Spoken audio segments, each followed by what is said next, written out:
മത്സര പരീക്ഷകളിൽ mathematics ചോദിക്കാറുള്ള train പ്രോബ്ലംസിൽ ഒന്നാണ് ഇതെങ്ങനെ സോൾവ് ചെയ്യണമെന്ന് നോക്കാം.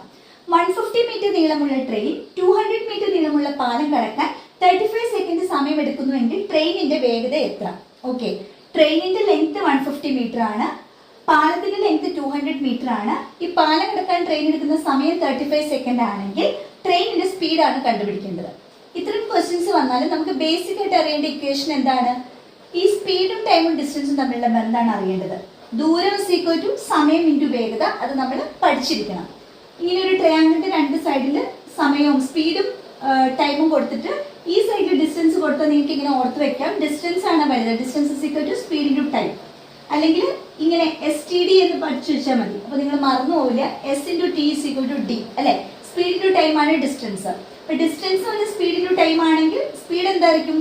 ഡിസ്റ്റൻസ് ബൈ ടൈം ആയിരിക്കും. ടൈം എന്തായിരിക്കും? ഡിസ്റ്റൻസ് ബൈ സ്പീഡ് ആയിരിക്കും. ഈ ഒരു ഇക്വേഷൻ അറിഞ്ഞാൽ ഈ രണ്ട് ഇക്വേഷൻ നമുക്കത് നോക്കി എഴുതാൻ പറ്റും. അപ്പൊ നമുക്ക് ഡിസ്റ്റൻസിന്റെ ഇക്വേഷൻ അറിയാം, സ്പീഡ് ഇൻറ്റു ടൈം ആണ്. നമുക്ക് ഇവിടെ എന്താ കണ്ടുപിടിക്കേണ്ടത്? നമുക്ക് ട്രെയിനിന്റെ സ്പീഡാണ് കണ്ടുപിടിക്കേണ്ടത്. അപ്പൊ സ്പീഡിന്റെ ഇക്വേഷൻ എന്താ?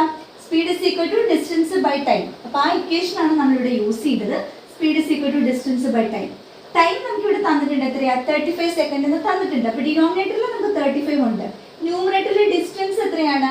നമുക്കിവിടെ ഡിസ്റ്റൻസ് തന്നിട്ടില്ല, ദൂരം തന്നിട്ടില്ല. അപ്പൊ നമ്മൾ ഓർക്കേണ്ട കാര്യം, ട്രെയിനിന്റെ പ്രോബ്ലംസിൽ ട്രെയിനിന്റെ ലെങ്ത് ആയിരിക്കും ദൂരം എന്ന് പറയുന്നത്. ട്രെയിനിന്റെ ലെങ്ത് ആയിരിക്കും. ഇവിടെ ട്രെയിനിന്റെ ലെങ്ത് എത്രയാ? 150 തന്നിട്ടുണ്ട്. പക്ഷെ ഇവിടെ ഒരു ലെങ്ത് കൂടെ തന്നിട്ടുണ്ട്. ഏതാണ്? പാലത്തിന്റെ ലെങ്ത് തന്നിട്ടുണ്ട്. അപ്പൊ നിങ്ങൾ ഓർക്കേണ്ടത്, ഒരു ട്രെയിൻ ഉണ്ടെങ്കിൽ ട്രെയിനിന്റെ ലെങ്ത് ആയിരിക്കും ദൂരം. ഒന്നിൽ കൂടുതൽ 2 ട്രെയിൻ ഉണ്ടെങ്കിൽ ആ 2 ട്രെയിനിന്റെയും കൂടെ നീളം ആഡ് ചെയ്യുന്നതായിരിക്കും ദൂരം.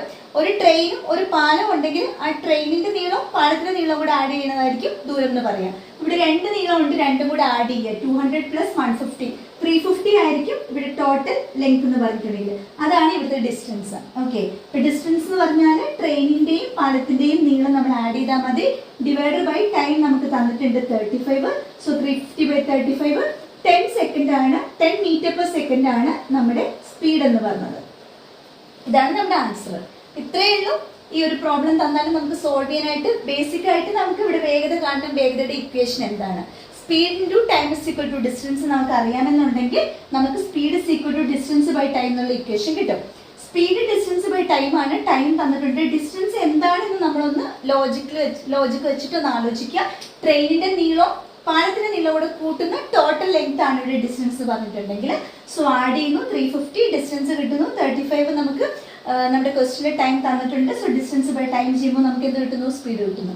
സിമ്പിൾ അല്ലേ? ഞാൻ ഈ പറയുന്നത് ക്ലിയർ ആണെങ്കിൽ ചോദ്യം ഞാനൊന്ന് മാറ്റിയിട്ടുണ്ട്. ഈ ക്വസ്റ്റിന്റെ ആൻസർ സോൾവ് ചെയ്തിട്ട് നിങ്ങൾ കമന്റ് ചെയ്യുക.